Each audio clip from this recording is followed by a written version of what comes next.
एक दफा का जिक्र है कि किसी जंगल में एक दरख्त के ऊपर एक गरीब चिड़िया भी अपना घोंसला बनाकर रहा करती थी।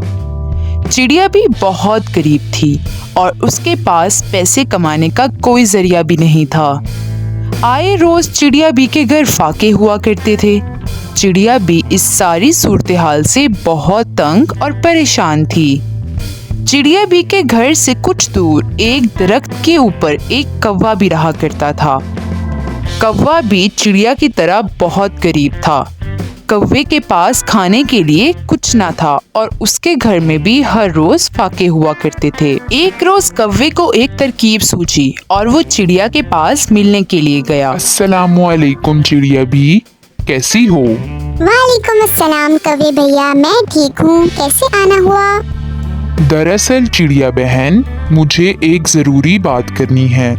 हम दोनों के घर आए रोज फाके होते हैं और ना ही हमारे पास कोई काम करने के लिए है। हाँ कौवे भैया, तुम ठीक कहते हो। मैं तो खुद इस सारी सूरत हाल से बहुत परेशान हूँ।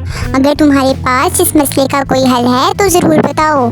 हाँ चिड़िया बहन, मैं चाहता हूँ कि हम दोनों मिलकर एक काम शुरू करें।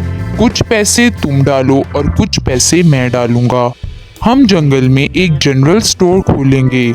आधा मुनाफा तुम रखा करोगी और आधा मुनाफा मैं। चिड़िया बी ने कुछ देर सोचा और फिर कहा, ठीक है कौवे भैया, मैं तुम पर भरोसा कर लेती हूँ।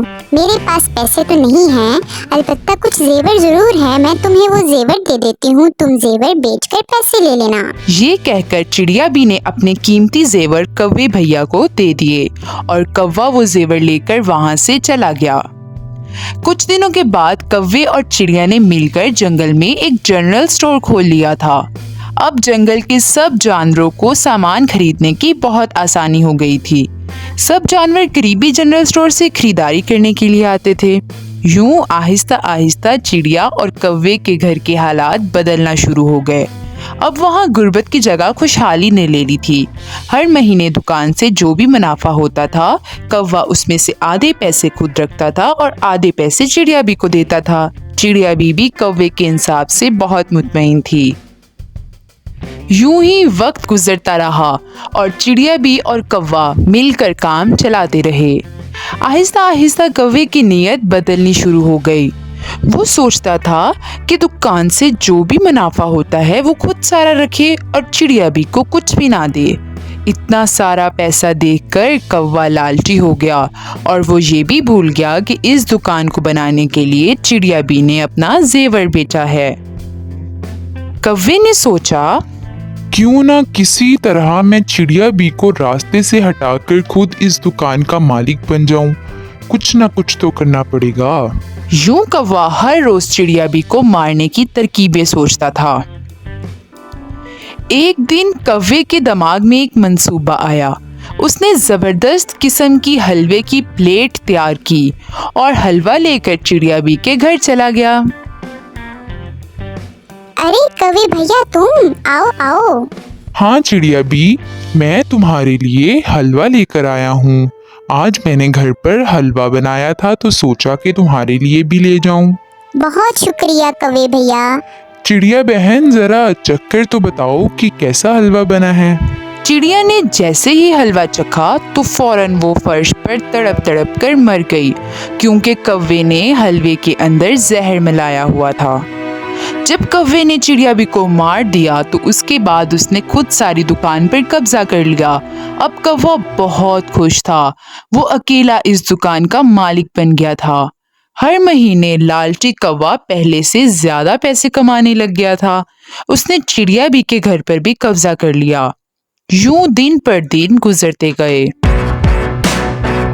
एक दिन सुबह जब कौवा सोकर उठा और दुकान पर जाने के लिए तैयार होने लगा तो उसने देखा कि मौसम बहुत खराब हो रहा था। कौवे ने दुकान पर जाने का इरादा कैंसिल कर दिया।